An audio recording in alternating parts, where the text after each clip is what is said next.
കോഴിക്കോട് വടകരയിൽ തെരുവുനായ ആക്രമണം ഉണ്ടായിരിക്കുകയാണ്. തിരുവള്ളൂരിൽ വീട്ടുമുറ്റത്ത് കളിച്ചുകൊണ്ടിരുന്ന 4 വയസ്സുകാരി ഉൾപ്പെടെ 3 പേരെ തെരുവുനായ ആക്രമിച്ചു. ആകാശ് തടത്തിലുണ്ട് വിവരങ്ങളുമായി. ആകാശ്, ഇവരുടെ ആരോഗ്യനില എങ്ങനെയാണ്? തെരുവുനായ ഇപ്പോൾ എവിടെ?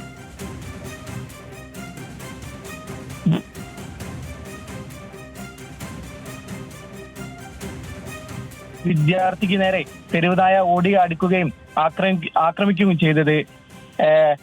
ഈ കുട്ടിയെ ഗവൺമെന്റ് തൊട്ടടുത്തുള്ള വടകര ഗവൺമെന്റ് ആശുപത്രി പ്രവേശിപ്പിച്ചു. അതിന് പിന്നാലെ കോഴിക്കോട് മെഡിക്കൽ കോളേജിലേക്ക് കൊണ്ടുപോയി. നാദാപുരം എന്നീ സ്ഥലങ്ങളിൽ തെരുവുനായ ആക്രമണം വർദ്ധിക്കുന്നതായി നമ്മൾ തന്നെ റിപ്പോർട്ട് ചെയ്തിരുന്നു. അതിന് പുറമെയാണ് വടകരയിൽ ഇപ്പോൾ ആക്രമണം ഉണ്ടായിരിക്കുന്നത്. 3 പേരെയാണ് ഇന്ന് തെരുവുനായ ആക്രമിച്ചത്. 4 വയസ്സുകാരി കുട്ടിയെയും ഒരു ഇതര സംസ്ഥാന തൊഴിലാളിയും ഒരു സ്ത്രീയെ, വീട്ടുമുറ്റത്ത് നിന്നിരുന്ന സ്ത്രീയെ കൂടി ഇന്ന് തെരുവുനായ ആക്രമിക്കുകയുണ്ടായി. ഇന്ന് വൈകുന്നേരം 5 മണിയോട് കൂടിയാണ് സ്ത്രീക്ക് നേരെ തെരുവുനായ ആക്രമിച്ചത്.